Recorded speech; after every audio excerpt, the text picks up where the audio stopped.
Hello everyone, it's GD here. आज हम लोग ग्रुप 15 पढ़ेंगे पी ब्लॉक का। आप सबसे रिक्वेस्ट है कि पहले आप लिंक में जो लिंक दिया हुआ है डिस्क्रिप्शन में जाके उससे आप जो नोट्स हैं वो डाउनलोड कर लें, उसे प्रिंट कर लें या फिर अपने फ़ोन पे पीडीएफ पे साइड में देखते रहें और फिर सुनें, क्योंकि मैं उन्हीं नोट्स को एक्सप्लेन करने वाला हूँ। और अच्छा रहेगा अगर आप उन्हें साथ साथ पढ़ते जाएँ ताकि आपको वो याद होते जाएँ।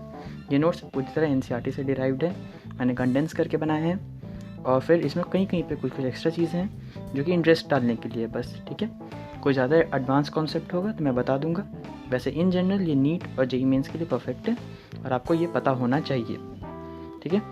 आई hope you enjoy the podcast and let's study chemistry.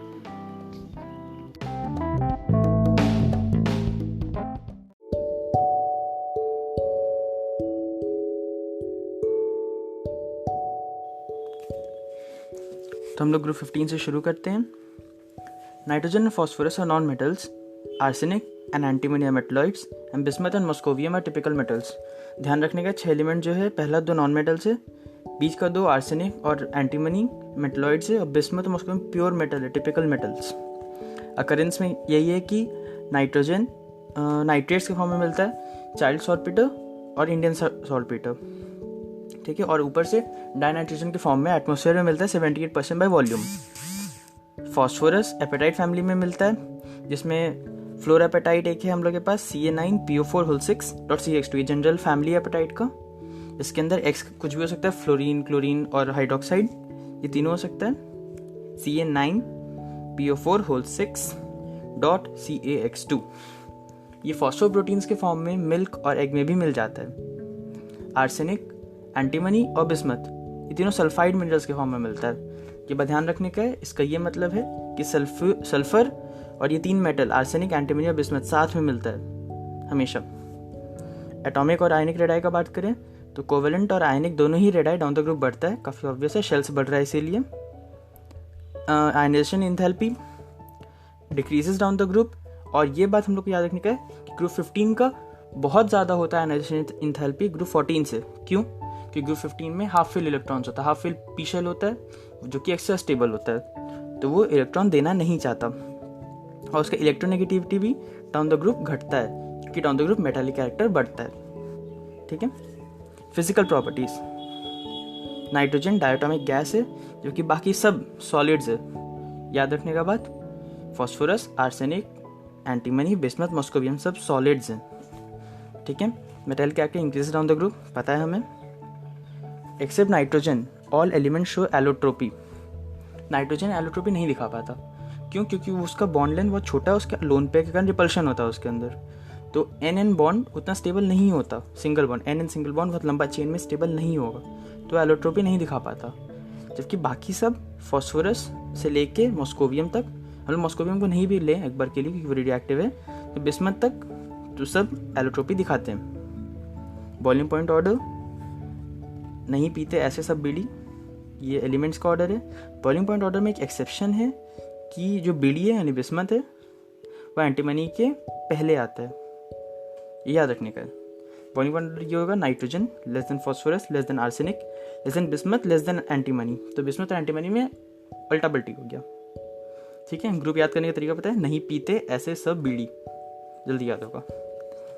Melting point order, nitrogen, phosphorus, bismuth, antimony, arsenic, ये और ये एक्सेप्शन, इसमें तुम्हारा आर्सेनिक सबसे आगे चला गया। ऑर्डर बॉइलिंग पॉइंट वाला है, बस आर्सेनिक सबसे आगे चला गया, और हम लोग को एक्सेप्शन पता है कि एंटीमनी का बिस्मथ से ज़्यादा होता है, ठीक है। Oxidation states and trends in chemical reactivity, stability of -3 decreases down the group due to increase in size and metallic character.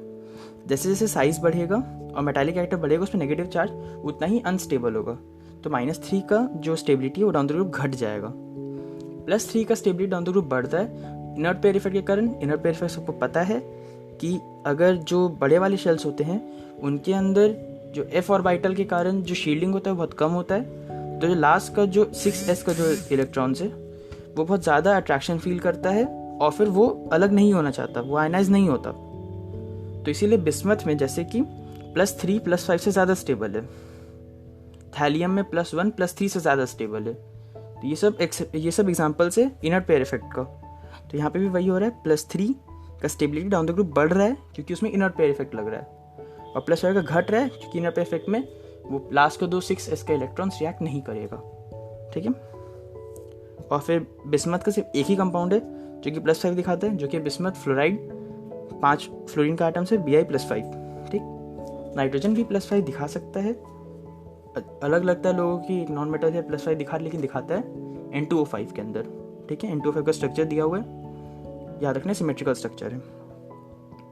Mg3Bi2 में मैग्नीशियम बिस्मुथाइड में Bi -3 दिखाता है। हम लोग पढ़े थे ऊपर कि Bi ये -3 का स्टेबिलिटी डाउन द ग्रुप घटता है, लेकिन इसका ये मतलब नहीं है कि बिस्मुथ -3 नहीं दिखाएगा, वो दिखाता है मैग्नीशियम बिस्मुथाइड में। ठीक है। NF5 एग्जिस्ट नहीं करता, डू नॉट एग्जिस्ट, क्योंकि नाइट्रोजन के अंदर d ऑर्बिटल्स नहीं होते, अपना ऑक्टेट एक्सपैंड नहीं कर सकता, इसीलिए। ठीक। नाइट्रोजन शोज +1 इन H2N2O2, हाइपोनाइट्रस एसिड जिसको बोलते हैं हम लोग, उसमें नाइट्रोजन अपना +1 का स्टेट दिखाता है हाइपोनाइट्रस एसिड में। बस याद रखने का है, +1 भी बहुत मतलब पूछा जा सकता है अचानक से, तो ये एग्जाम्पल है। In nitrogen all oxidation states from +1 to +4 tend to disprop in acid solution. जितना भी तुम्हारा नाइट्रोजन में ऑक्सीडेशन स्टेट है ऑक्सी एसिड्स का, वो सब डिसप्रॉप करने का टेंडेंसी रखता है। और किसके अंदर डिसप्रॉप करता है? +5 वाले स्टेट के अंदर, +2 वाले स्टेट के अंदर। ठीक है। डिसप्रॉप करता है नाइट्रोजन का सारा स्टेट, +1 से लेकर +4 तक डिसप्रॉप करने का टेंडेंसी रखता है। जैसे कि यहाँ पे एग्जांपल है 3HNO2 decomposes to HNO3 + water + NO। ठीक है। In phosphorus nearly all oxidation state disprop into +5 and -3 both in alkali and acid. Nitrogen जो डिसप्रॉप करता था बस एसिड में करता था, जबकि फॉस्फोरस जो है वो एसिड और अल्कली दोनों में डिसप्रॉप करेगा। ठीक है। H3PO3 डिसप्रॉप तुम्हारा कर रहा है, तो बन रहा है H3PO4 + PS3 +5 और -3 का स्टेट में डिसप्रॉप हो गया। बैलेंसिंग अपन कर लेंगे, लेकिन यहाँ पे बस ये बात ध्यान रखना है कि +5 और -3 में टूटेगा फॉस्फोरस का सारा ऑक्सीडेशन स्टेट, नियरली ऑल सारा ऑक्सी एसिड्स का इसी में टूटेगा। H3PO2 भी H3PO4 और PS3 में टूट रहा है, लेकिन जो phosphorus, pure phosphorus, white phosphorus जो है एलिमेंटल फॉस्फोरस, अगर उसको हम लोग अल्कली NaOH के साथ रिएक्ट करवाते हैं तो फॉस्फीन मिलता है PS3 + NaH2PO2। जो PS3 यहाँ पे वो लॉ फॉलो नहीं हो रहा तुम्हारा, +5 और -3 वाला, -3 तो है लेकिन +5 नहीं है। ये रिएक्शन इंपॉर्टेंट है, ये याद रखना, प्रिपरेशन ऑफ फॉस्फीन है ये, और इंपॉर्टेंट रिएक्शन है। P4 में जब हम लोग NaOH डालते हैं तो क्या बनता है? PS3 और NaH2PO2। ठीक है।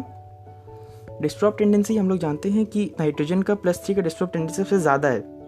क्यों? अब हम लोग ऊपर पढ़े थे कि stability of +3 increases down the group, तो नाइट्रोजन का ऑब्वियसली सबसे कम होगा +3 का स्टेबिलिटी, तो इसीलिए वो डिस्प्रॉप करने की टेंडेंसी ज़्यादा रखेगा। तो डिस्प्रॉप का ऑर्डर होगा नाइट्रोजन, फॉस्फोरस, आर्सेनिक, एंटीमनी और bismuth, which is decreasing down the group. Maximum covalency nitrogen का 4 है, क्योंकि इसके पास d ऑर्बिटल्स नहीं है, 2s का 1 ऑर्बिटल और 2p का 3 ऑर्बिटल, हालांकि 4 है उसका कोवेलेंसी, जबकि बाकियों का मैक्सिमम कोवेलेंसी 6 है, क्योंकि उनमें d ऑर्बिटल है, वो एक्सपैंड कर सकते हैं।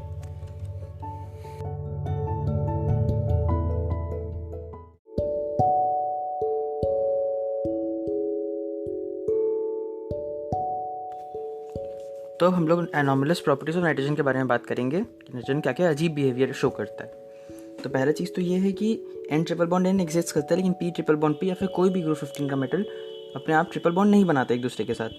क्यों? क्योंकि फॉस्फोरस में जो है ओवरलैपिंग p ऑर्बिटल को उतना इफेक्टिवली हो ही नहीं पाता, उसका बॉन्ड लेंथ इतना ज़्यादा है कि p ऑर्बिटल ओवरलैप ही नहीं कर पाता और पाई बॉन्ड नहीं बना पाता, इसीलिए वो सिर्फ सिंगल बॉन्ड बना सकता है। जबकि नाइट्रोजन में p ऑर्बिटल रिलेटिवली काफ़ी क्लोज होता है, ओवरलैपिंग अच्छा से हो जाता है। ये रीज़न लिखा हुआ है कि heavier elements don't form p as their atomic orbitals are so large and diffused that they cannot have effective overlapping। effective overlapping होगा नहीं तो बॉन्ड कहाँ से बनेगा। अगला कि N ट्रिपल बॉन्ड N मतलब N triple bonds with N के साथ ट्रिपल बॉन्ड बनाता है, फॉस्फोरस सिंगल बॉन्ड बनाता है, आर्सेनिक सिंगल बॉन्ड बनाता है, एंटीमनी सिंगल बॉन्ड, ये सब कोवेलेंट बॉन्ड्स है, ध्यान रखने के सब कोवेलेंट बॉन्ड्स है।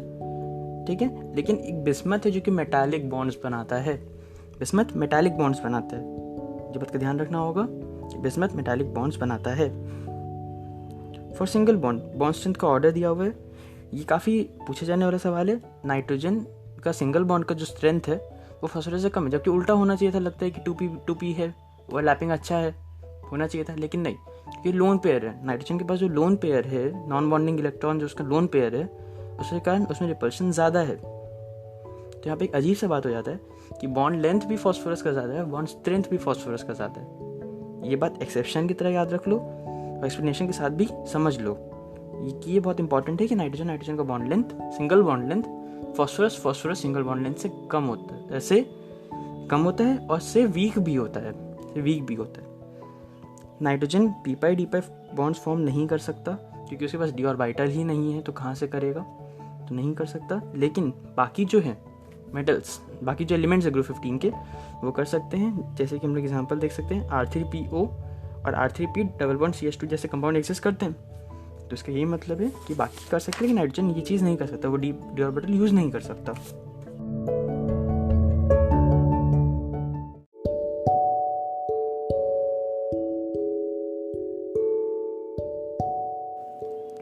तो अगले पेज पे आते हैं। Phosphorus and arsenic can form D pi with transition metals. तो वो लोग ट्रांजिशन मेटल के साथ कॉम्प्लेक्स बना सकता है, लिगेंड्स की तरह ऐड कर सकता है। जैसे कि हम लोग के पास एग्जांपल है ट्राइथाइल फॉस्फीन और ट्राइफेनाइल आर्शाइन जैसे लिगेंड्स एग्जिस्ट करते हैं, जो कि अब ये लोग ट्रांजिशन मेटल से मिलकर कोऑर्डिनेशन कंपाउंड बना सकता है। ठीक है, अब लोग रिएक्टिविटी देखते हैं। रिएक्टिविटी विथ हाइड्रोजन, तो सब जो है EH3 टाइप ही कंपाउंड्स बनाते हैं, EH5 नहीं बनता। जहाँ पे E मतलब एलिमेंट्स है ग्रुप 15 का, EH5 नहीं बन सकता क्योंकि कोई भी एलिमेंट अपना डी ऑर्बिटल नेगेटिव स्टेट में यूज़ नहीं कर सकता। मतलब अगर उसके पास उसके एलिमेंट के ऊपर नेगेटिव ऑक्सीडेशन स्टेट है, जो कि होगा क्योंकि वो हाइड्राइड बना रहा है, तो वो अपना डी ऑर्बिटल यूज़ ही नहीं कर सकता। उसको पी ऑर्बिटल तक से ही काम चलाना होगा, पी ऑर्बिटल से ही बॉन्डिंग करना होगा, तो वो EH3 टाइप ही बनाएगा। तो इसमें स्टेबिलिटी हम लोग स्टेबिलिटी पढ़े थे कि -3 का स्टेबिलिटी डाउन द ग्रुप घटता है। तो इसीलिए कंपाउंड्स NH3 सबसे ज़्यादा स्टेबल है, जो कि BiS3 बहुत कम स्टेबल है कंपैरेटिवली। अब और एक बात आया कि स्टेबिलिटी के जस्ट रिवर्स है रेड्यूसिंग नेचर, क्योंकि जो ज़्यादा स्टेबल होगा वो कम रिएक्टिव होगा, कम रेड्यूसिंग होगा। तो इसीलिए BiS3 का रेड्यूसिंग नेचर सबसे ज़्यादा है और NH3 का सबसे कम है। मेल्टिंग पॉइंट अमोनिया का सबसे ज़्यादा होता है H बॉन्डिंग के कारण। ये एक एक्सेप्शन है, इंपॉर्टेंट एक्सेप्शन है, याद रखना है। H बॉन्डिंग के कारण NH3 का जो मेल्टिंग पॉइंट है वो सबसे आगे चल जाता है, यहाँ तक कि एंटीमनी के भी आगे चल जाता है। ठीक है, लेकिन बॉइलिंग पॉइंट में भी इसका ज़्यादा है क्योंकि H बॉन्डिंग है सिमिलरली, लेकिन अब एंटीमनी के आगे नहीं जा पाता। इसका ये कारण है कि जब लिक्विड फॉर्म में अमोनिया होता है तो उसके अंदर फ्लिपिंग होता है, तो फ्लिपिंग के कारण H बॉन्डिंग का जो एक्सटेंट है वो घट जाता है, रहता है लेकिन घट जाता है। जबकि मेल्टिंग पॉइंट में ये एक्सेप्शन नहीं आया क्योंकि उसमें फ्लिपिंग नहीं हो पाता था, मतलब फ्लिपिंग का बात ही नहीं है सॉलिड स्टेट में, तो इसीलिए वो डायरेक्ट H बॉन्डिंग के कारण टॉप पे था। लेकिन इस बार उसमें फ्लिपिंग भी हो रहा है, तो सेकंड पे आ गया, एंटीमनी से पीछे आ गया। तो एक्सेप्शन के अंदर एक्सेप्शन है एक। ठीक है, अगला है due to high electronegativity and small size ammonia shows H bonding in solid and liquid states both. जो बोला अभी कि हाई इलेक्ट्रोनेगेटिविटी और स्मॉल साइज है, तो इसलिए सॉलिड और लिक्विड दोनों स्टेट में H बॉन्डिंग दिखाता है। ध्यान रखने की बात है कि फ्लिपिंग बस लिक्विड में होगा, सॉलिड में फ्लिपिंग नहीं होगा। बेसिक नेचर का ऑर्डर जो है वही है जो रेड्यूसिंग नेचर का एकदम उल्टा होना ही है। NH3, PS3, ESS3, ये बात NCERT में दिया हुआ है कि SbS3 और BiS3 का लगभग बराबर टाइप से होता है, मतलब they can be nearly comparable. तो इसीलिए SbS3 और BiS3 लगभग बराबर है। Now reactivity with oxygen, E2O3 और E2O5 दो टाइप का ऑक्साइड्स बनता है, E2O3 और E2O5। तो जैसे जैसे ऑक्सीडेशन स्टेट बढ़ेगा फाई बढ़ता है। फाई मतलब polarizing character, charge upon size, charge density, जो बोलो, फाई ये होता है। तो ऑक्सीडेशन स्टेट बढ़ेगा तो फाई बढ़ेगा। फाई बढ़ने के कारण फजान्स रूल के अनुसार कोवेलेंट कैरेक्टर बढ़ता है। कोवेलेंट कैरेक्टर बढ़ेगा तो एसिडिक स्ट्रेंथ बढ़ेगा किसी भी ऑक्साइड का। तो इसीलिए नाइट्रोजन और फॉस्फोरस जैसा जो है E2O3 में बात करेंगे, नाइट्रोजन फॉस्फोरस एसिडिक होता है, non metal oxide acidic, arsenic antimony amphoteric, metalloids है इसीलिए, और बिस्मथ बेसिक। बिस्मथ का जो ऑक्साइड है वो बेसिक होता है, ठीक है, क्योंकि वो मेटल है। देखो एक ट्रिक है एम्फोटेरिक ऑक्साइड्स का, जितने भी एलिमेंट्स एम्फोटेरिक ऑक्साइड बनाते हैं वो याद करने का एक ट्रिक है। ऐसे सभी जनाबे अली गए टीना लेने, ऐसे सभी जनाबे अली गए टीना लेने। Arsenic, antimony, zinc, beryllium, aluminium, gallium, tin और लेड, ये सारे एलिमेंट्स के जितने भी ऑक्साइड्स हैं वो सब एम्फोटेरिक होते हैं नेचर में। तो याद करने का तरीका, ऐसे सभी जनाबे अली गए टीना लेने। ठीक है। Reactivity with halides, covalent character EX5 का ज़्यादा होता है EX3 से। क्यों? अभी ऊपर डिस्कस किया। Covalent character directly proportional to 5 which is directly proportional to oxidation state. तो +5 इज ग्रेटर देन +3, तो कोवेलेंट कैरेक्टर EX5 का ज़्यादा होता है। अब स्टेबिलिटी का बात करते हैं फिर से। NF3 is more stable then NCl3 and Br3 and I3। In fact NF3 is the only stable nitrogen fluoride. बाकी सब बहुत ज़्यादा एक्सप्लोसिव होते हैं और NI3 यहाँ तक कि शॉक सेंसिटिव होता है, हिलाओगे फट जाएगा। तो NCl3, NBr3, NI3 ये तीनों एक्सप्लोसिव हैं, सिर्फ NF3 एक स्टेबल है। ठीक है। कोई बात याद रखने का है, तो ट्राई हैलाइड्स है, मतलब EF3 टाइप के हैलाइड्स। ट्राई हैलाइड्स में BiF3 के अलावा सारे के सारे कोवेलेंट होते हैं। सारे के सारे हैलाइड्स कोवेलेंट है। BiF3 से आयनिक हैलाइड, बिस्मथ जानती हैं मेटल है, नॉन मेटल है, आयनिक लिंकेज बनता है दोनों के बीच में। तो ये एक ट्राई हैलाइड, यही एक कोवेलेंट है, बाकी सब कोवेलेंट है, यही एक आयनिक है। रिएक्टिविटी टुवर्ड्स मेटल, सारे जो ग्रुप 15 के एलिमेंट्स हैं मेटल्स के साथ -3 ऑक्सीडेशन स्टेट में ही रिएक्ट करेंगे, कुछ और पॉसिबल नहीं है, -3 ही बनेगा। और यहाँ तक कि एंटीमनी और बिस्मथ भी -3 ही दिखाते हैं, भले ही अनस्टेबल हो, लेकिन मेटल्स के साथ वही एग्जिस्ट करता है जो यहाँ पे दिखता है। ठीक है। Zn3sps2 एंड Mg3Bi2 में एग्जिस्ट करता है। ठीक है।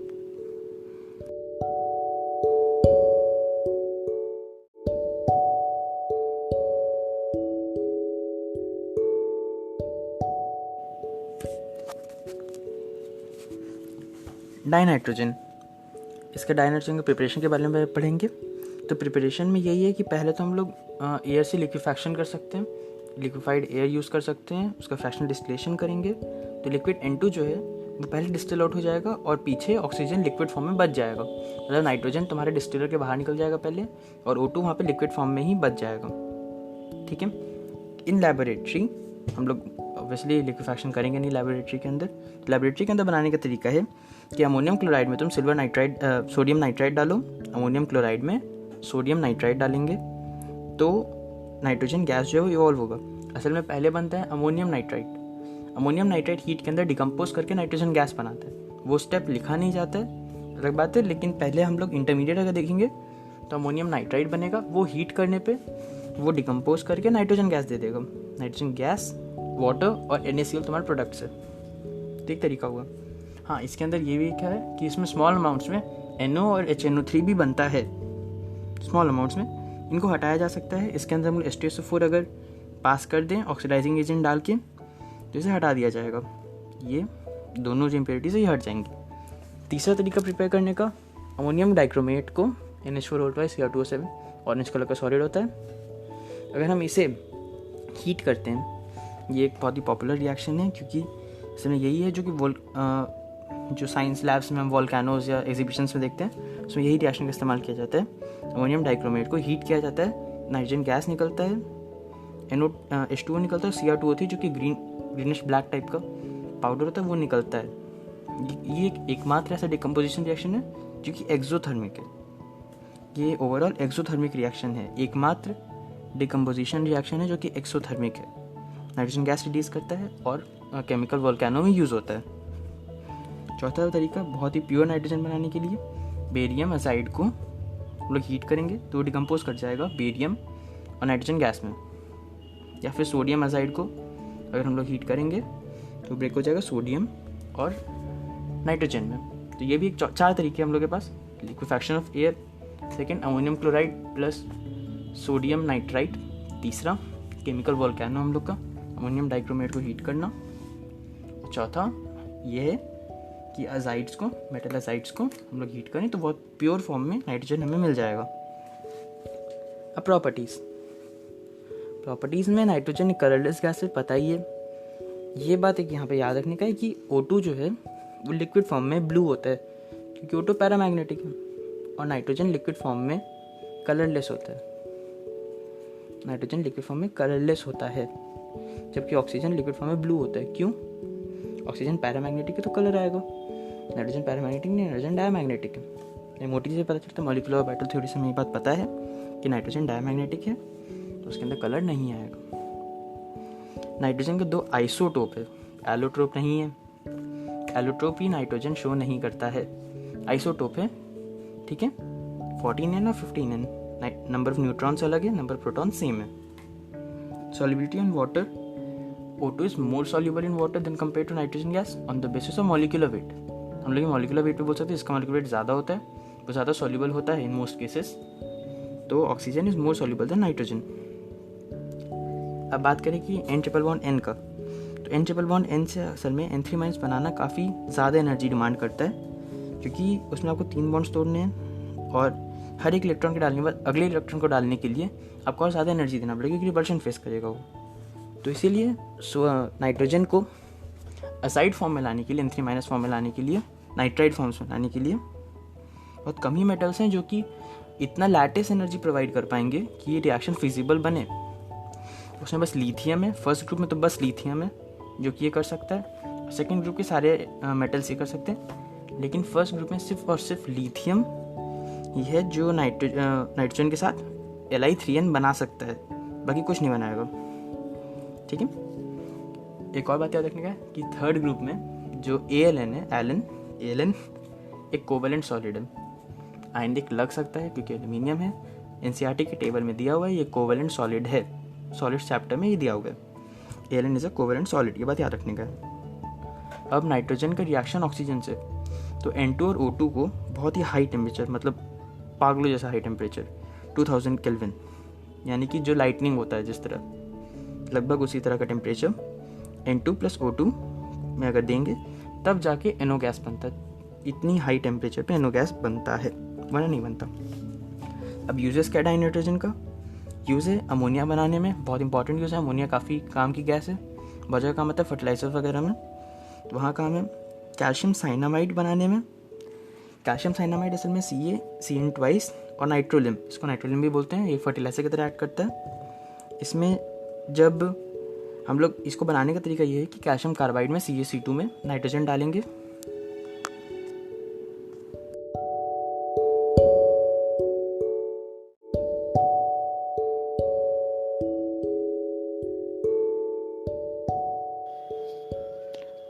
हाँ, तो कैल्शियम कार्बाइड में अगर जब नाइट्रोजन डालेंगे हम लोग तो CaCN2 बनेगा, कैल्शियम साइनामाइड, ये कैल्शियम साइनामाइड, इसमें जब और कार्बन बनेगा, तो कैल्शियम साइनामाइड का हाइड्रोलिसिस करवाएंगे, पानी डालेंगे उसके अंदर, तो वो CH2 प्लस साइनामाइड NH2CN में बदल जाएगा, और इसमें जब पानी डालेंगे दोबारा से उसका हाइड्रोलिसिस करवाएंगे साइनामाइड का, तो यूरिया मिलेगा। यूरिया सबको पता है बहुत अच्छा फर्टिलाइजर की तरह यूज़ होता है वो, तो इसी तरह से CaCN2 एक फर्टिलाइजर की तरह ऐड करता है, ठीक है। और नाइट्रोजन का यूज़ है कि वो एक इनर्ट एटमॉस्फेयर प्रोवाइड करता है।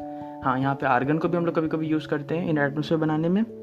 और नाइट्रोजन लिक्विड स्टेट में बायोलॉजिकल मटेरियल्स को प्रिजर्व करने के काम आता है, फूड आइटम्स को प्रिजर्व करने के काम आता है, और यहाँ तक कि क्रायो सर्जरी में भी काम आता है।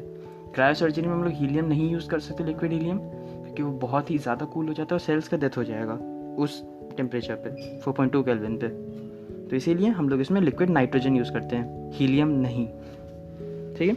अब अमोनिया के बारे में, अमोनिया प्रिपरेशन का पहले देखेंगे। तो अमोनिया को प्रिपेयर करने के बाद अच्छा तरीका है कि यूरिया को हाइड्रोलाइज करवा दो। यूरिया को जब तुम हाइड्रोलाइज करवाओगे तो क्या होगा, अमोनियम कार्बोनेट बनेगा।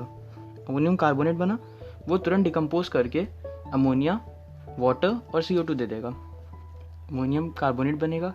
अमोनियम कार्बोनेट कैसे बनेगा, यूरिया को हाइड्रोलाइज करवाएंगे तब कार्बोनेट, और वो कार्बोनेट डिकम्पोज करेगा, जैसे सारे कार्बोनेट्स करते हैं, NH3, H2 और CO2 में, ठीक है।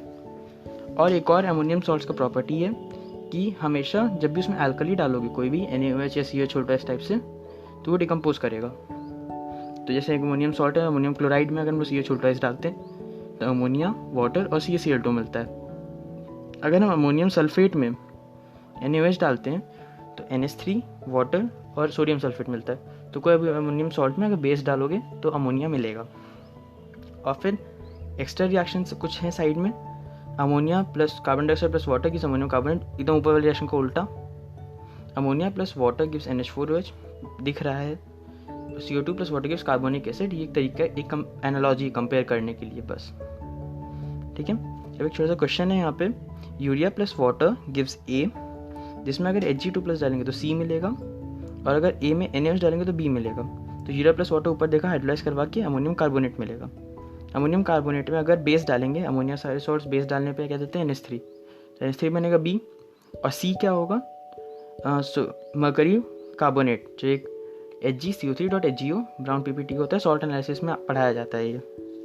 तो ये उसका पार्ट है। अगले पेज पे आते हैं। एक और प्रिपरेशन है अमोनिया का, एक और तरीका है डायरेक्ट तरीका, हेबर्स प्रोसेस। हम लोग नाइट्रोजन और हाइड्रोजन को रिएक्ट करवाएंगे और उसके लिए मतलब बहुत सारे कंडीशंस पर्टिकुलर यूज़ करना पड़ता है। एक तो पहला बात ये है कि इसका डेल्टा फॉर्मेशन जो है अमोनिया को नेगेटिव है। ये बात ध्यान रखने का कि डेल्टा फॉर्मेशन इसका नेगेटिव है, तो ये स्पॉन्टेनियस रिएक्शन है, मतलब इसमें delta ammonia is a stable compound that can be said. Optimum conditions इस रिएक्शन के लिए 200 ATMs एंड नियरली 700 केल्विन का टेम्परेचर, 200 ATMs का हाई प्रेशर, 700 केल्विन का मॉडरेट टेम्परेचर, और कैटलिस्ट में iron oxide with small amount of K2O and Al2O3। ये बात कॉमन है कि पहले आयरन और मॉलिब्डेनम प्रमोटर के साथ यूज़ किया जाता था, लेकिन अब वैसा नहीं होता। NCERT के हिसाब से अब नया कैटलिस्ट जो है वो है iron oxide with small amount of K2O and Al2O3, potassium oxide and aluminium oxide. ठीक है। Properties of ammonia.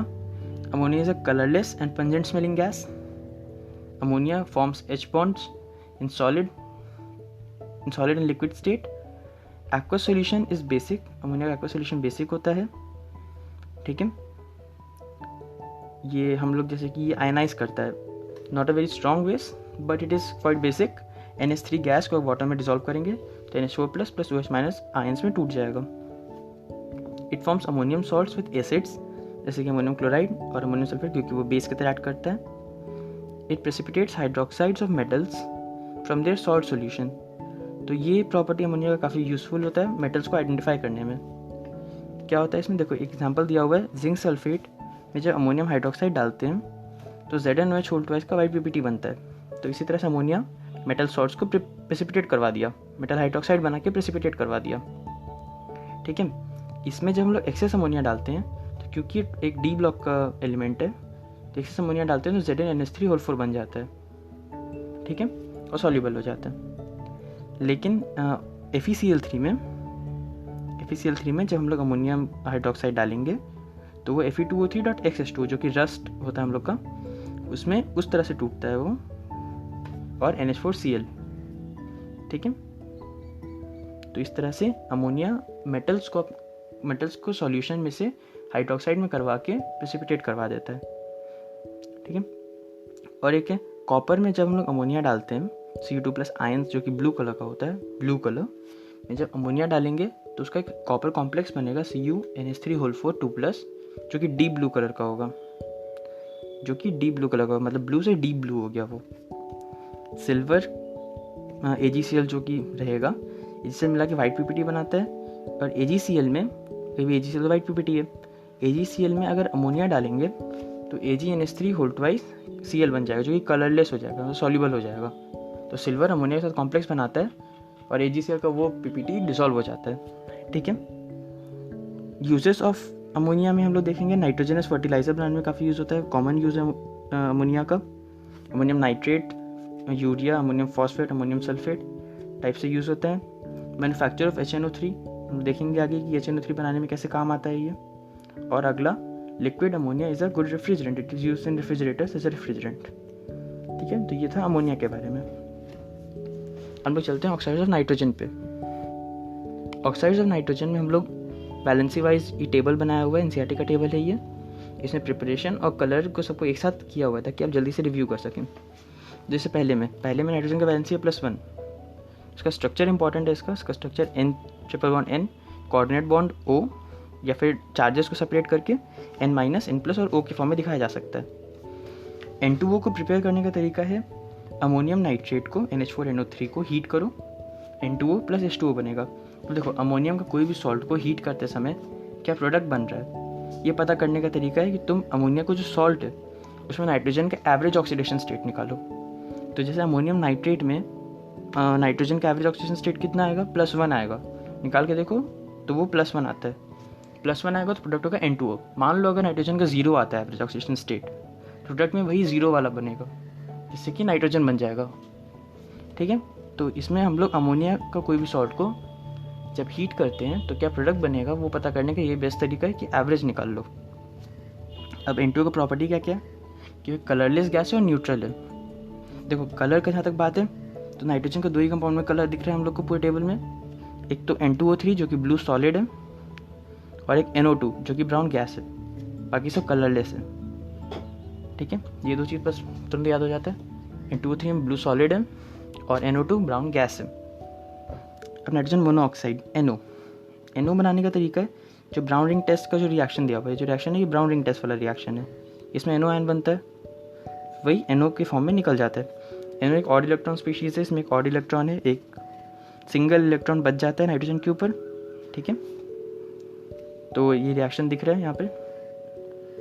और फिर इसके बाद इसका भी वही प्रॉपर्टी, कलरलेस गैस है, न्यूट्रल, ये भी कलरलेस है, ये भी न्यूट्रल है।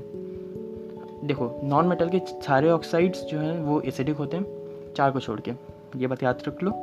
4 नॉन मेटल ऑक्साइड्स के अलावा सारे तुम्हारे एसिडिक होते हैं। तो वो 4 कौन कौन से? 9 को नाश हुआ, ऐसे वी कैन लर्न दैट, 9 को नाश हुआ, NO, CO, N2O, NH2O, NO nitrogen monoxide, CO carbon monoxide, N2O dinitrogen oxide and water. ये 4 ऐसे नॉन मेटल ऑक्साइड्स हैं जो कि न्यूट्रल होते हैं, जो कि एसिडिक नहीं होते हैं। तो इनके अलावा बस ये याद रख लो, तो बाकी समय एसिडिक बैठा सकते हो। ठीक है, अगला वाला में चलते हैं, डाइनाइट्रोजन ट्राइऑक्साइड। हाँ, ये बात है कि सबके स्ट्रक्चर बहुत इंपॉर्टेंट है, स्ट्रक्चर पता होना चाहिए कैसे बनाना और याद रहना चाहिए। डाइनाइट्रोजन ट्राइऑक्साइड N2O3, ये अनसिमेट्रिकल कंपाउंड है, दिख रहा है, एक तरफ 2 ऑक्सीजन है, एक तरफ एक ही ऑक्सीजन है। इसको बनाने का तरीका है NO नाइट्रोजन मोनोऑक्साइड और N2O4 को एक साथ मिला के जब हीट करेंगे 250 केल्विन पे तो N2O3 मिलेगा हम लोग को। NO और N2O4 को जब 250 केल्विन पे हीट करेंगे तो मिलेगा N2O3। N2O3 अभी याद करवाया था, एक ब्लू सॉलिड होता है, ब्लू सॉलिड काफ़ी अच्छा दिखता है, ब्लू सॉलिड, और एसिडिक होता है। क्यों? क्योंकि वो नॉन मेटल ऑक्साइड है और वो NO, CO, N2O या H2O में से नहीं है। ठीक है, अब आता है अगला नाइट्रोजन डाइऑक्साइड NO2 भी एक ऑड इलेक्ट्रॉन स्पीशीज है, एक सिंगल इलेक्ट्रॉन दिखता है ऊपर, इसीलिए ये कोल्ड टेम्परेचर्स में डाइमराइज करके N2O4 भी बना लेता है कभी कभी, ताकि वो पेयर अप हो जाए। NO2 सिंगल इलेक्ट्रॉन है, उसमें कलर होता है, ब्राउन कलर का होता है ये गैस, ये बहुत कॉमन है, लैबोरेटरी में देखा है। तो इसको प्रिपेयर करने का तरीका है, नाइट्रेट्स को हीट करो, सोडियम, पोटेशियम, रुबिडियम, सीशियम के अलावा, जो मतलब फर्स्ट ग्रुप के नाइट्रेट्स के अलावा बाकी सारी नाइट्रेट्स डिकम्पोज करके ऑक्साइड NO2 और ऑक्सीजन देते हैं। तो यहाँ पे एग्जांपल में जैसे लेड नाइट्रेट को अगर हीट करेंगे तो PbO, O2 और साथ में NO2 मिला, ये NO2 गैस ब्राउन कलर का होगा और एसिडिक होता है। ठीक है, अगला आता है डाइनाइट्रोजन टेट्राऑक्साइड, मतलब जो कि इसी का NO2 का डाइमर है, इसमें ऑड इलेक्ट्रॉन स्पीशीज नहीं है, ये इसका ऑड इलेक्ट्रॉन पेयर अप हो गया दूसरे NO2 के साथ और मिला के बना लिया N2O4। ये सिमेट्रिकल स्पीशीज है, कुछ नहीं करना है इसमें, 2 NO2 कूल हुआ तो N2O4 बन गया। मान लो N2O4 को हीट करते हो तो वो बॉन्ड टूट जाएगा और 2 NO2 बन जाएगा। N2O4 is colourless, it can is solid liquid, दोनों टाइप से है, लेकिन कलरलेस है, बात याद रखने का है। NO2 ब्राउन होता है लेकिन उसका डाइमर कलरलेस होता है, और ये भी एसिडिक है क्योंकि ये भी नॉन मेटल ऑक्साइड है। डाइनाइट्रोजन पेंटॉक्साइड यानी N2O5, ये भी एक सिमेट्रिकल स्पीशीज, इसका स्ट्रक्चर इंपॉर्टेंट है क्योंकि इसमें O बीच में है, एक O इसमें बीच में है। ठीक है, इसको बनाने का तरीका है कि HNO3 में P4O10 यहाँ पे एक डिहाइड्रेटिंग एजेंट की तरह काम करता है। जहाँ जहाँ जिन कंपाउंड में फॉस्फोरस +5 के स्टेट में होता है वो डिहाइड्रेटिंग एजेंट की तरह काम करता है, तो ये HNO3 को डिहाइड्रेट कर देगा। अब HNO3 को डिहाइड्रेट कैसे करवाएं? उसमें से 2 से मल्टीप्लाई करो और उसका पानी निकाल दो, H2 हटा दो। HNO3 को 2 से मल्टीप्लाई करो, क्या होगा? H2N2O6, उसमें से H2O हटा दो तो बचा N2O5। किसी भी कंपाउंड को अगर डिहाइड्रेट करवाना है तो हमको उसमें से H2O का एक मोल हटाना होगा। यहाँ पे हम लोग बस एक ही हाइड्रोजन है, 2 से मल्टीप्लाई कर दिया, फिर H2O हटा दिए, प्रोडक्ट क्या बना? N2O5। और इधर हम लोग को मिलता है HPO3N, वो N यहाँ पे 4 के बराबर है, मतलब वो डिपेंड कर सकता है, साइक्लिक स्ट्रक्चर होता है इसका, ये स्ट्रक्चर भी काफ़ी इंपॉर्टेंट है। ठीक है, ये साइड में स्ट्रक्चर जो बनाया हुआ है ये साइक्लिक स्ट्रक्चर काफ़ी इंपॉर्टेंट है और ये प्रोडक्ट है इसका। याद रखने का तरीका है, फॉस्फोरस +5 से +5 में गया, नाइट्रोजन +5 से +5 में गया, मतलब ऑक्सीडेशन स्टेट में कोई चेंज नहीं आया। तो इस तरह से हम लोग डाइनाइट्रोजन पेंटॉक्साइड N2O5 बना सकते हैं, जैसे HNO3 को डिहाइड्रेट करवा के P4O10 से। P4 का क्या प्रोडक्ट बनता है, 4HPO3, क्योंकि एक साइक्लिक स्ट्रक्चर होता है। ठीक है। नाइट्रिक एसिड, नाइट्रिक एसिड बनाने का तरीका है, पहले हम लोग उसका प्रिपरेशन में देखें तो NaNO3 + H2SO4 NaHSO4 + HNO3 laboratory method है, मतलब सोडियम नाइट्रेट में सल्फ्यूरिक एसिड डालो और तुमको सोडियम हाइड्रोजन सल्फेट और नाइट्रिक एसिड मिल जाएगा। जो कमर्शियल प्रोसेस है ऑस्वाल्ड प्रोसेस, ऑस्वाल्ड प्रोसेस के हिसाब से हम लोग इसमें जो पहले हमने अमोनिया के यूजेस में पढ़ा था कि it is used to manufacture HNO3, तो वो अब देखते कैसे होता है। तो इसमें हम लोग पहले क्या करते हैं, अमोनिया का कैटालिटिक ऑक्सीडेशन, कैटालिटिक ऑक्सीडेशन में कैटलिस्ट के प्रेजेंस में उसको ऑक्सीडाइज करवा के एक स्पेसिफिक प्रोडक्ट बनवाना। तो अमोनिया को जब हम लोग कैटालिटिक ऑक्सीडेशन करवाते हैं प्लैटिनम या रोडियम गैस पे, तो वो NO बनाता है। NO, ये बात याद रखने का, NO बनाता है, NO2 नहीं बनाता है, वो NO बनाता है। NO फिर फर्दर ऑक्सीजन से रिएक्ट करके NO2 बना देता है। तो NH3 ने पहले NO बनाया, NO ऑक्सीजन से रिएक्ट करके NO2 बनाया। वही NO2 जब पानी में मिलाया जाएगा तो वो HNO3 + HNO2 बनाएगा। ये पता करने का आसान तरीका है, NO2 में ऑक्सीडेशन स्टेट क्या है नाइट्रोजन का +4, तो पानी में मिलाएंगे उसका दो प्रोडक्ट ऐसा बनना चाहिए जिसका एवरेज हो 4। HNO3 में कितना है 5, HNO2 में कितना है 3, तो एवरेज कितना हुआ 4।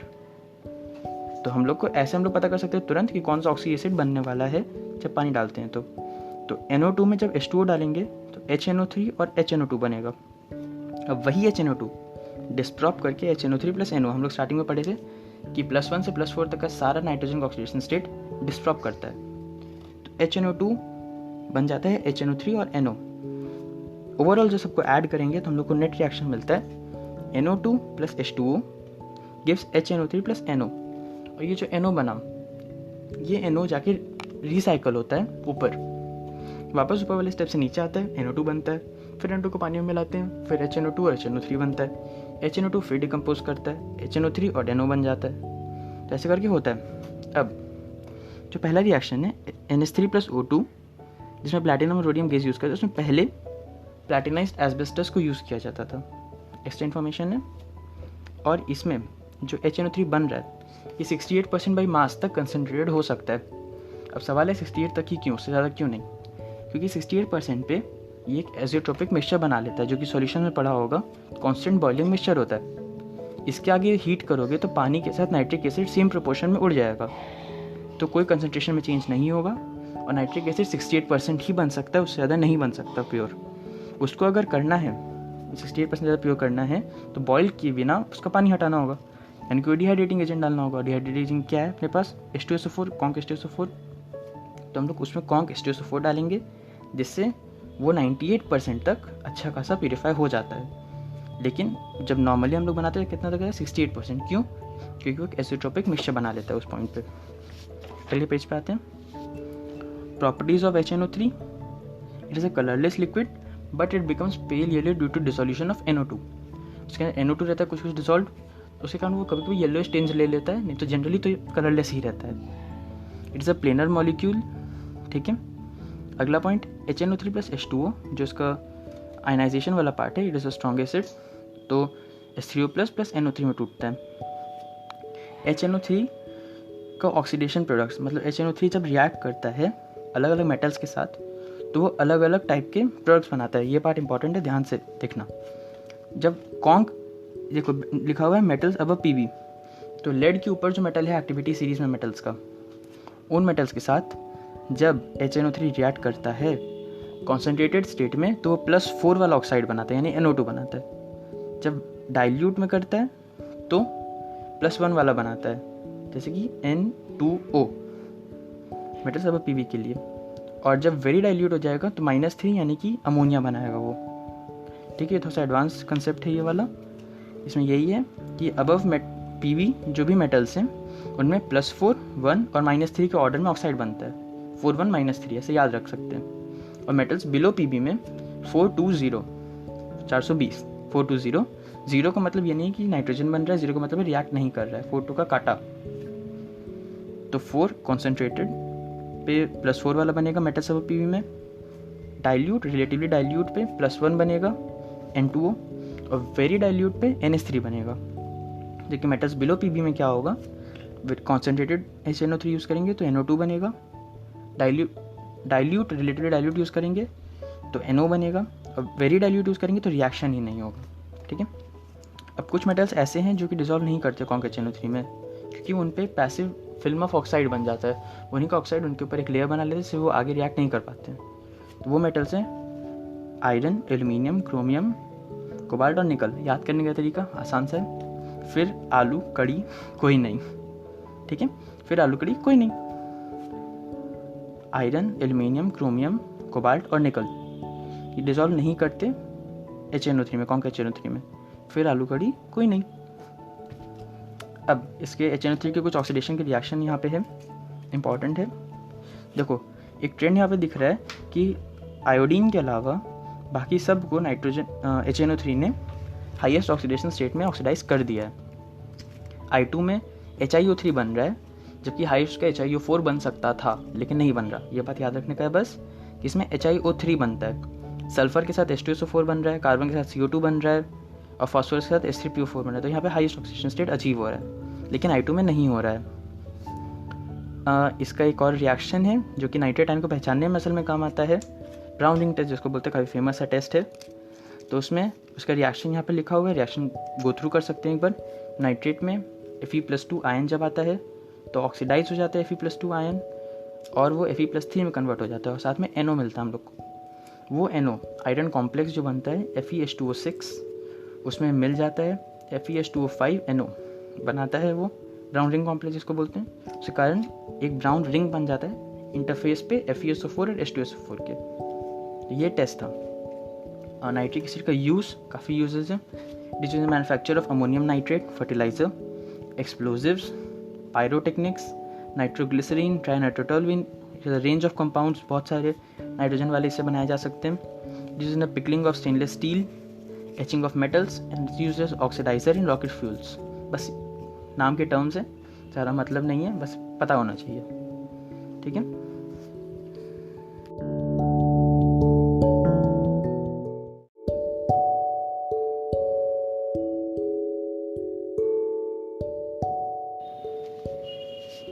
तो अब हम अपने ग्रुप 15 के लास्ट स्टेज में, काफ़ी लंबा चौड़ा ग्रुप रहा है ये।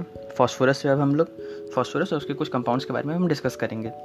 तो फॉस्फोरस, पहला बात, फॉस्फोरस के 3 एलोट्रोप्स होते हैं जो हमें पढ़ना है, वाइट फॉस्फोरस, रेड फॉस्फोरस और ब्लैक फॉस्फोरस। वाइट फॉस्फोरस के बारे में पढ़ते हैं। तो वाइट फॉस्फोरस एक ट्रांसलूसेंट वैक्सी वाइट सॉलिड होता है। ट्रांसलूसेंट वैक्सी वाइट, वाइट से नाम से सजेस्ट हो रहा है। वो पॉइजनस होता है, इनसॉल्युबल इन वाटर होता है, सॉल्युबल इन CH2 होता है, क्योंकि वो एक मॉलिक्यूलर सॉलिड है, जिसके कारण वो वाटर में सॉल्युबल नहीं होता है और ऑर्गेनिक सॉल्वेंट जैसे कि CH2 में, नॉन पोलर सॉल्वेंट्स में डिसॉल्व हो जाता है। ये एक प्रॉपर्टी है कि मॉलिक्यूलर सॉलिड्स पोलर सॉल्वेंट्स जैसे कि H2O में डिसॉल्व नहीं होते हैं, जबकि नॉन पोलर सॉल्वेंट्स जैसे कि CH2 में डिसॉल्व हो जाते हैं। वाइट फॉस्फोरस केमिलुमिनेसेंस या फॉस्फोलुमिनेसेंस शो करता है। इसका मतलब है कि अंधेरे में वो जलता है, एयर में इग्नाइट हो जाता है खुद से, काफ़ी फ्लेमेबल है। इसका एक रिएक्शन दिया हुआ है नीचे जो कि फॉस्फीन बनाने में काम आता है, हमने पहले भी पढ़ा था। ये एकमात्र रिएक्शन जिसमें कि +5 और -3 में नहीं टूटता फॉस्फोरस। तो फॉस्फोरस में जब बेस डालेंगे तो फॉस्फीन और sodium hydrogen phosphide NaH2PO2, repeat, PS3 + NaH2PO2, PS3 + NaH2PO2 बनता है। ये बहुत ही कम स्टेबल होता है क्योंकि इसका स्ट्रक्चर देख रहे हो, इसमें काफ़ी एंगुलर स्ट्रेन है। इसका स्ट्रक्चर काफ़ी इंपॉर्टेंट है। PP का एक टेट्राहेड्रल टाइप से समझो, और उसमें बॉन्ड्स आमने सामने के भी जुड़े हुए हैं, ये याद रखना है। और एंगल है 60 डिग्री, तो काफ़ी एंगुलर स्ट्रेन है 60 डिग्री होने के कारण, तो इसलिए बहुत कम स्टेबल होता है, बहुत जल्दी रिएक्ट करता है। P4O2 के साथ रिएक्ट करके P4O10 बना लेता है, डेंस वाइट फ्यूम्स ऑब्टेन होते हैं, और ये बहुत ही स्पॉन्टेनियस रिएक्शन होता है। अब रेड फॉस्फोरस पे आते हैं। पहले तो रेड फॉस्फोरस बनाएं कैसे? तो रेड फॉस्फोरस बनाते हैं P4 को, वाइट फॉस्फोरस को 573 केल्विन या 300 डिग्री सेल्सियस पे हीट करके, तो रेड फॉस्फोरस में कन्वर्ट हो जाता है। नाम रेड फॉस्फोरस है, इसका कलर आयरन ग्रे लस्टर इसमें, ठीक है, आयरन ग्रे लस्टर, ठीक है। It is odourless, non poisonous. यहाँ मतलब कि एक कॉन्ट्रास्ट आता है, वाइट फॉस्फोरस पॉइजनस था, रेड फास्फोरस नॉन पॉइजनस है। हालांकि रेड फास्फोरस अब किसी में सॉल्युबल नहीं है, H2O में भी सॉल्युबल नहीं है, CH2 में भी सॉल्युबल नहीं है, कार्बन डाइसल्फाइड में भी सॉल्युबल नहीं है। ठीक है, वाइट फास्फोरस कार्बन डाइसल्फाइड में सॉल्युबल था। ठीक है, रेड फास्फोरस कंपैरेटिवली कम रिएक्टिव होता है और डार्क में ग्लो नहीं करता, केमियोलुमिनेसेंस नहीं दिखाता। मतलब केमियोलुमिनेसेंस सिर्फ वाइट फास्फोरस ही दिखाता है। इसका स्ट्रक्चर बगल में बनाया हुआ है। इसका स्ट्रक्चर वैसे ही पॉलीमेरिक टाइप का होता है। ऐसा लगता है कि मानो वाइट फास्फोरस के पॉलीमर बना दिया गया हो। Chains of P4 tetrahedral link together, इस टाइप से ये स्ट्रक्चर इसका दिखता है।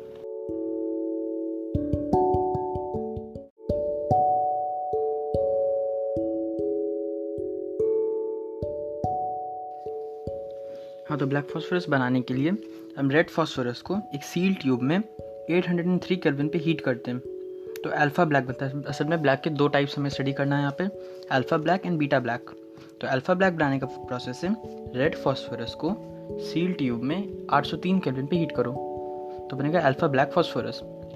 जब वाइट फास्फोरस को हम लोग हाई प्रेशर पे 473 केल्विन पे हीट करेंगे तो बीटा ब्लैक बनेगा। याद करने का तरीका, रेड से अल्फ़ा, वाइट से बीटा, रेड से अल्फ़ा, वाइट से बीटा।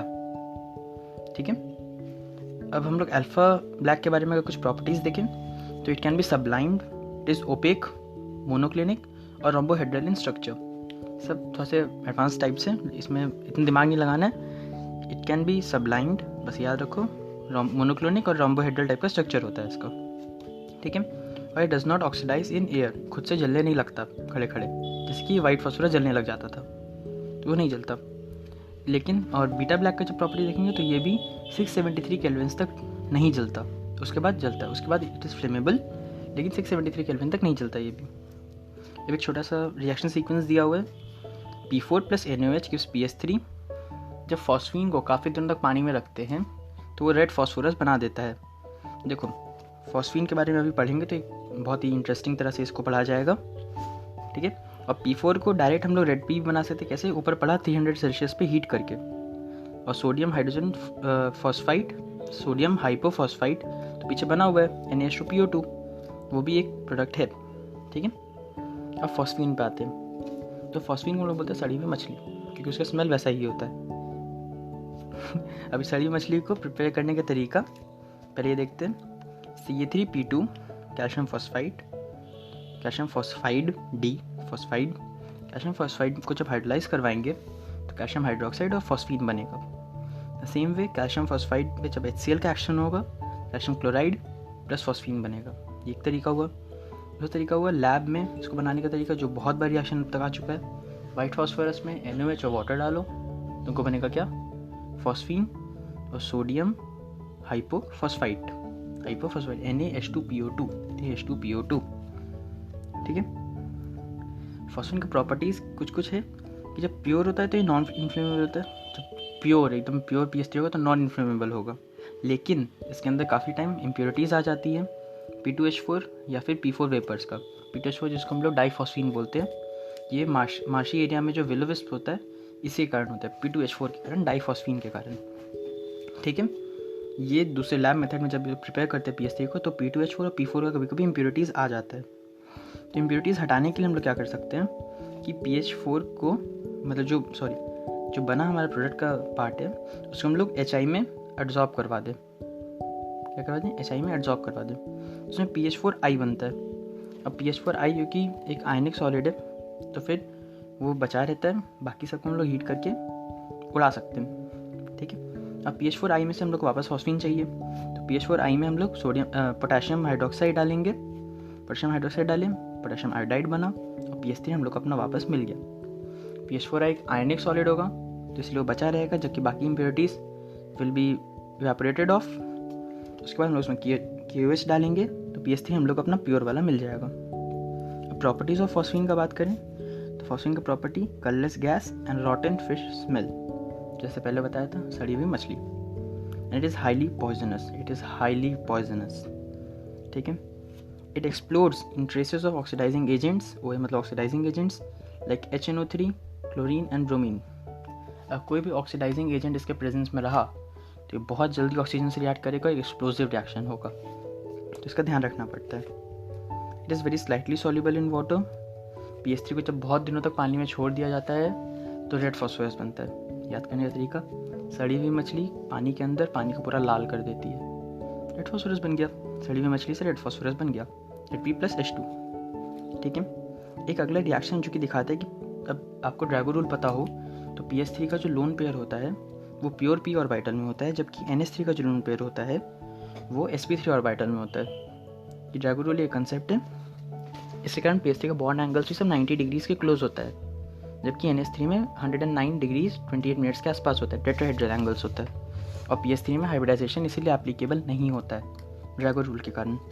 तो इसका एग्जाम्पल यहाँ पे दिया हुआ है, जब कॉपर सल्फेट PS3 से रिएक्ट करता है तो फॉस्फोरस अपना लोन पेयर देने को तैयार नहीं होता है और वो Cu3P2 बना लेता है, कॉपर फॉस्फाइड बना लेता है, लेकिन लोन पेयर नहीं देता है। जबकि अमोनिया के साथ जब रिएक्शन होता है कॉपर सल्फेट का तो अमोनिया के साथ कॉम्प्लेक्स बन जाता है, मतलब अमोनिया अपना लोन पेयर दे देता है कॉपर को, लेकिन फॉस्फोरस नहीं करेगा। तो सड़ी हुई मछली ना लोन पेयर देगी, बस मर जाएगी।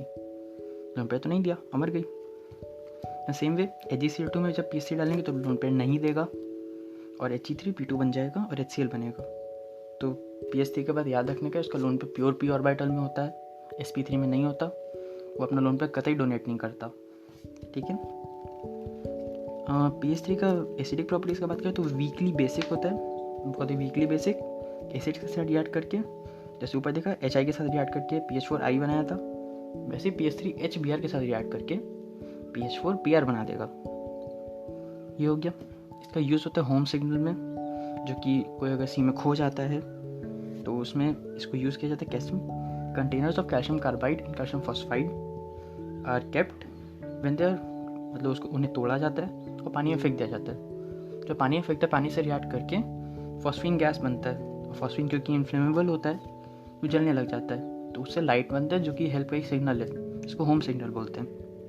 ठीक है। और ये स्मोक स्क्रीन का भी काम करता है, स्मोक स्क्रीन भी बना देता है।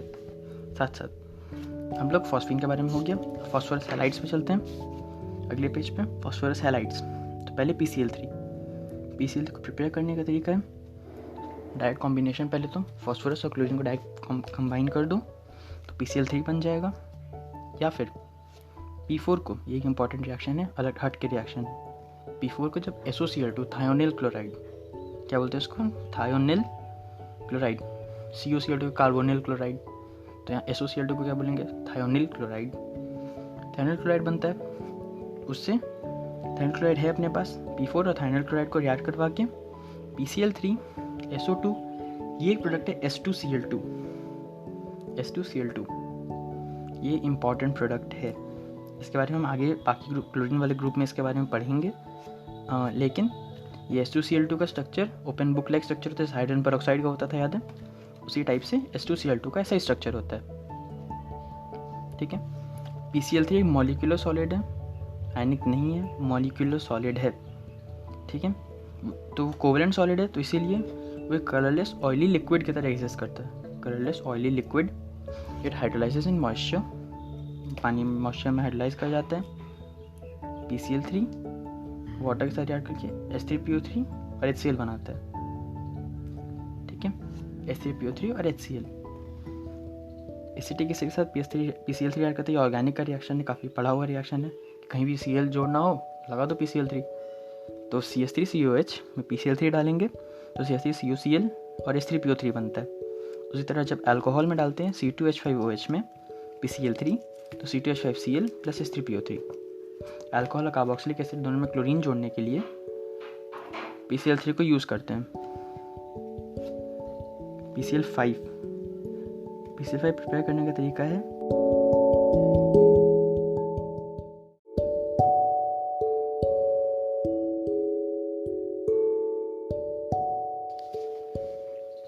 तो PCl5 का प्रिपरेशन में पहले तो ये है कि P4 को COCl2 के साथ ऐड करवाएंगे तो PCl5 बन जाएगा। ठीक है। क्लोरीन प्रोवाइड करेगा उसको और वो PCl5 बन जाएगा। ड्राई होना चाहिए COCl2। ठीक है। तो P4 वाटर के साथ रिएक्ट कर जाएगा। अब P4 प्लस SO2Cl2 ये दूसरा। अब ये ऊपर वैसे कंपेयर करो, ऊपर में था P4, ऊपर वाले में PCl3 में था P4 प्लस SOCl2, यहाँ पे P4 प्लस SO2Cl2। ये डिफरेंस याद रखना है। इसमें है PCl5 में क्या है, SO2Cl2 क्या प्रोडक्ट बनता है, PCl5 plus SO2, simple products, no दिक्कत। लेकिन PCl3 में एक अजीब सा प्रोडक्ट बन रहा था अपना S2Cl2, तो वो भी ध्यान में रखना है कि वो S2Cl2 वहाँ पे बन रहा है। PCl5 का जो मॉलिक्यूलर स्ट्रक्चर है वो असल में सॉलिड फॉर्म में आयन के फॉर्म में एग्जिस्ट करता है। PCl4 प्लस PCl6 माइनस में एग्जिस्ट करता है। वो कैसे एग्जिस्ट करता है, आयनिक सॉलिड एक तरह से बोल सकते हो उसको, PCl4 प्लस और PCl6 माइनस, इसलिए इसमें कलर भी होता है। PCl3 क्या था, कोवेलेंट मॉलिक्यूलर सॉलिड था, तो कलर नहीं था उसके अंदर, कलरलेस था, ऑयली लिक्विड। जबकि PCl5 आयनिक फॉर्म में होने के कारण उसमें कलर भी है और सॉलिड भी है, येलोइश वाइट पाउडर, जैसे येलोइश वाइट पाउडर। और जब हाइड्रोलिसिस होता है इसका तो फॉस्फोरस +5 से +5 वाला ऑक्सी एसिड बना देता है। ठीक है, तो पहले तो POCl3 बनता है, क्योंकि POCl3 काफ़ी स्टेबल कंपाउंड है, तो पहले POCl3 बनता है, फर्दर हाइड्रोलाइज होके वो H3PO4 बन जाता है, +5 वाला जो फॉस्फोरिक एसिड है वो बन जाता है। याद, हाइड्रोलिसिस में कभी भी ऑक्सीडेशन स्टेट चेंज नहीं होगा। ऊपर भी PCl3 था तो वो H3PO3 बना, जहाँ पे फॉस्फोरस ऑक्सीडेशन स्टेट अभी भी +3 ही है। नीचे PCl5 से H3PO4 बना, फॉस्फोरस का ऑक्सीजन स्टेट +5 ही रहा। ठीक है, जब इसको हीट करते हैं तो ये सब्लाइम हो जाता है, और फिर बहुत ज़्यादा हीट करेंगे तो PCl3 + Cl2 में टूट जाएगा। PCl5 हीट करने पे PCl3 और Cl2 में टूट जाता है। ठीक है, अगला ये भी क्लोरीन प्रोवाइडर की तरह काम करता है।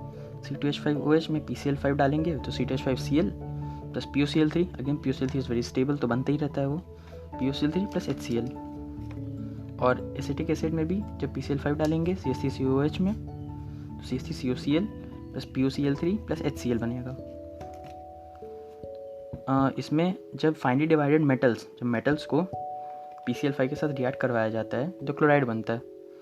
फिर से वही अपना क्लोरीन डोनेटिंग टेंडेंसी दिखा रहा है PCl5, तो Ag plus PCl5 forms AgCl plus PCl3, और tin plus PCl5 forms SnCl4 plus PaCl3। SnCl4 के नीचे अंडरलाइन है क्योंकि +4 वाला प्रोडक्ट है, लोगों को लगता है +2 वाला ज़्यादा स्टेबल होगा इनर्ट पेयर इफेक्ट के कारण, लेकिन नहीं, यहाँ पे +4 ही बनता है।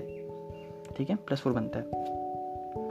इन gas and liquid it has TBP, trigonal bipyramidal geometry. Gaseous और लिक्विड स्टेट में तो ट्राइगोनल बाइपिरामिडल ज्योमेट्री होता है, सॉलिड स्टेट में ये आयंस के फॉर्म में एग्जिस्ट करता है, तो ज्योमेट्री दोनों कैटायन और आयन का अलग अलग होता है। सॉलिड स्टेट हाइब्रिडाइजेशन में पढ़ाया जाता है ये। 3 equatorial bonds are equivalent and 2 axial bonds are longer, ये एनसीईआरटी का एक लाइन है। 3 equatorial bonds are equivalent while 2 axial bonds are longer due to the fact that the axial bonds suffer more repulsion as compared to equatorial bond pairs। इस line का sense मुझे कुछ समझ नहीं आया, मुझे हाइब्रिडाइजेशन समझ में आता है, ये क्या बोलना चाहता है नहीं पता, लेकिन क्योंकि एनसीईआरटी का लाइन है, डायरेक्ट कोट हो सकता है एग्जाम्स में, तो इसीलिए बात याद रखने का है। 3 इक्वेटोरियल बॉन्ड्स इक्विवेलेंट होता है, 2 एक्सियल बॉन्ड्स लॉन्ग होते हैं, ये पता है क्यों होता है, कि एक्सियल बॉन्ड्स ज़्यादा रिपल्शन फील करता है किससे, इक्वेटोरियल बॉन्ड पेयर से। ठीक है, बस याद रखना है लाइन। अब हम लोग ऑक्सो एसिड्स और फॉस्फोरस, ये काफ़ी इंपॉर्टेंट है, बहुत इंपॉर्टेंट है कि आपको सबका स्ट्रक्चर पता हो। स्ट्रक्चर मैंने यहाँ बनाया नहीं है, स्ट्रक्चर पता होना चाहिए। ठीक है, स्ट्रक्चर आप एनसीईआरटी रेफर कर सकते हैं, आप बुक्स रेफर कर सकते हैं, स्ट्रक्चर काफ़ी ज़रूरी है सबका, बनाना काफ़ी आसान होता है, एक बार समझ जाएंगे तो बन जाएगा। तो हाइपोफॉस्फोरस एसिड, जिसको फॉस्फीनिक एसिड, क्या फॉस्फीनिक हाइपोफॉस्फोरस फॉस्फीनिक एसिड बोलते हैं, वो कैसे बनाया जाता है, वाइट फॉस्फोरस में एल्कली डालेंगे तो H3PO2 बनता है। क्या बनता है, H3PO2। White phosphorus plus alkali gives H3PO2 which is called hypophosphorous और फॉस्फीनिक एसिड। ऑर्थोफॉस्फोरस और फॉस्फोनिक एसिड, फॉस्फीनिक, डिफरेंस याद रहना चाहिए, फॉस्फीनिक। ठीक है, फॉस्फीनिक में +1 में होता है फॉस्फोरस, ठीक है, और फॉस्फोनिक में कितने में होता है, +3 में। फॉस्फोनिक में होता है +3 में। पाइरोफॉस्फोरस, पाइरो किसी भी एसिड का बनाना बहुत आसान है, उसको 2 से मल्टीप्लाई करो और उसमें से वाटर का 1 मोल हटा दो। एसिड H3PO3 का जैसे बनाना है, ये पाइरोफॉस्फोरस मतलब फॉस्फोरस एसिड का पाइरोफॉर्म। फॉस्फोरस एसिड अभी पढ़ा था, ऑर्थोफॉस्फोरस का मतलब भी फॉस्फोरस होता है, तो H3PO3 उसको डबल करो, H6P2O6, उसमें से H2 हटा दो, क्या बचा, H4P2O5, हम लोग को मिल गया पायरोफॉस्फोरस एसिड। हाइपोफॉस्फोरिक एसिड, हाइपो का इसमें मतलब ऑक्सीजन कम करना, तो किसी भी एक एसिड का फॉस्फोरिक एसिड लिखा हुआ है, तो एक एसिड का हाइपो बनाने के लिए उसको 2 से मल्टीप्लाई करो, उसका पायरो फॉर्म बनाओ और फिर उसमें से एक ऑक्सीजन हटा दो। तो हम लोग अभी इसको देखते हैं, जैसे कि यहाँ पे बगल में ऑर्थोफॉस्फोरिक एसिड, जो कि फॉस्फोरिक एसिड जो हमें पता है H3PO4, H3PO4 को डबल करो H6P2O8, ठीक है, इसमें से वाटर हटा दो H4P2O6 बचा, H4P2O6 आ गया आपका हाइपोफॉस्फोरिक एसिड, ठीक है। इसमें से ऑक्सीजन हटा देंगे तो H4P2O5 जो कि अपना हाइपोफॉस्फोरिक एसिड है, P4 प्लस एल्कली के साथ। इसका मैन्युफैक्चरिंग देख लेते हैं हम लोग, पिछले 2 से मैंने ध्यान नहीं दिया, सॉरी, वापस एक बार याद करते हैं। हाइपोफॉस्फोरस का manufacturing white P4 plus alkali, orthophosphorus में P2O3 को हाइड्रोलाइज करवाएंगे, +3 का एसिड बनाना है, तो +3 के ऑक्साइड को हाइड्रोलाइसिस करवा दो तो बन जाएगा। पायरोफॉस्फोरस बनाने के लिए PCl3 में H3PO3 ऐड करते हैं, PCl3 में H3PO3 ऐड करते हैं, पायरोफॉस्फोरस बनता है। हाइपोफॉस्फोरिक, रेड फॉस्फोरस में एल्कली ऐड करेंगे तो हाइपोफॉस्फोरिक बनेगा, वाइट P4 में एल्कली ऐड करेंगे तो हाइपोफॉस्फोरस बनेगा, ठीक है। फॉस्फोरिक एसिड बनाने का तरीका, P4O10 जो कि +5 वाला ऑक्साइड है उसका हाइड्रोलाइसिस करवा दो तो H3PO4 बन जाएगा, ठीक है। एक सिमेट्री देखे, इसलिए मैंने वैसे अरेंज किया है कि ऊपर नीचे एक सिमेट्री दिखे। पायरोफॉस्फोरिक एसिड बनाने का तरीका, 2 से मल्टीप्लाई करो फॉस्फोरिक को, वाटर हटा दो, बन जाएगा H4P2O7, ठीक है। और जब इसी पायरो से एक ऑक्सीजन हटा दोगे तो हाइपो बन जाएगा, जो पहले दिया हुआ है 4th नंबर पे, हाइपोफॉस्फोरिक एसिड। तो किसी भी एक एसिड का हाइपो बनाना हो, 2 से मल्टीप्लाई करो, वाटर हटाओ, पायरो बनेगा, वो पायरो में से एक ऑक्सीजन हटा दो तो वो हाइपो बन जाएगा, ठीक है। अगला है मेटाफॉस्फोरिक एसिड, तो ये काफ़ी कॉमन है, H3PO3 plus bromine in seal tube, ये रिएक्शन याद रखना है, H3PO3 plus bromine in seal tube, phosphoric acid को ब्रोमीन के साथ सील ट्यूब में डालते हैं तो HPO3 n टाइम्स एक पॉलीमर टाइप से बनता है, ठीक है। एसिड्स इन +3 स्टेट डिस्प्रॉप, पढ़ा हुआ था कि +5 और -3 में डिस्प्रॉप करता है, तो H3PO3, H3PO4 और PS3 में डिस्प्रॉप कर जाएगा। H3PO3 का रिएक्शन सीक्वेंस दिया हुआ है साइड में, हीट करने पे H3PO3, H3PO4 और PS3 में डिस्प्रॉप कर रहा है, अभी पढ़ा। PCl3 डालने पे H4P2O5 बन जाएगा, पायरोफॉस्फोरस एसिड, क्या बनता है, पायरोफॉस्फोरस एसिड, अभी पढ़ा था प्रिपरेशन में। PCl3 plus H3PO3 forms H4P2O5। और फॉस्फोरिक एसिड को जब हम लोग phosphonic acid phosphonic acid, H3PO3 is phosphonic and H3PO4 is phosphoric, ऐसा कंफ्यूजिंग है, 3-4 बार पढ़ेंगे हो जाएगा, मुझे भी आपको भी, ठीक है। तो फॉस्फोनिक होता है H3PO3 और फॉस्फोरिक होता है H3PO4। तो H3PO3 जब हीट करेंगे तो H3PO4 और PS3 में टूट जाएगा, PCl3 डालेंगे तो H4P2O5 बन जाएगा, और ब्रोमीन इन सील ट्यूब में जब डालेंगे तो मेटाफॉस्फोरिक एसिड, जिसको SPO3N बोलते हैं, जो N का वैल्यू ले सकता है, अलग अलग वैल्यूज़ के लिए अलग products. Acids having pH bond a strong reducing agent, JEE mains का क्वेश्चन है कि जिन एसिड्स में pH बॉन्ड होगा, मतलब फॉस्फोरस डायरेक्टली H से लिंक्ड होगा, आप स्ट्रक्चर्स देखेंगे तो देखेंगे किसी में POH से लिंक्ड है, किसी में pH से लिंक्ड है, तो जिसमें pH से लिंक्ड होगा उतना वो रिड्यूसिंग एजेंट अच्छा होगा, जितने ज़्यादा pH बॉन्ड उतना अच्छा वो रिड्यूसिंग एजेंट, तो इसी के कारण H3PO2 काफ़ी अच्छा रिड्यूसिंग एजेंट है। एग्जाम्पल दिया हुआ है, सिल्वर नाइट्रेट को H3PO2 अपना फॉस्फीनिक या फिर hypophosphorous acid, phosphinic acid silver nitrate को ऑक्सीडाइज कर रहा है, सिल्वर को +1 से रिड्यूस कर रहा है सिल्वर को +1 से 0 में, ठीक है। AgNO3 को वो Ag बना रहा है और खुद ऑक्सीडाइज हो रहा है H3PO4 में +5 बना रहा है। तो एसिड्स, जिन भी फॉस्फोरस एसिड्स में pH बॉन्ड होगा वो स्ट्रॉन्ग रिड्यूसिंग एजेंट्स की तरह एक्ट करेंगे और AgNO3 जैसे, मतलब कि किसी भी मेटल को उसके ऑक्सीडेशन स्टेट से मेटालिक स्टेट में ले आएंगे। ठीक है, इसके साथ हमारा ग्रुप 15 ख़त्म होता है। Thank you.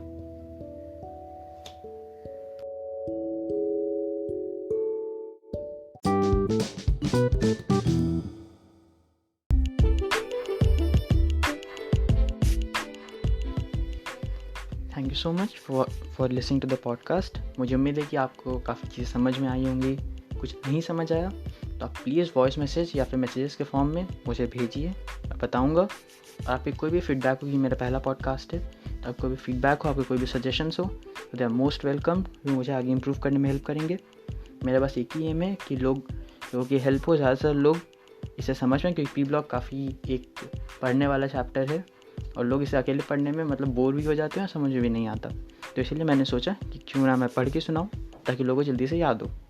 तो इसीलिए अगर आपके लिए हेल्पफुल रहा तो प्लीज़ मुझे बताएं। एंड कोई भी फीडबैक हो तो फील फ्री टू शेयर।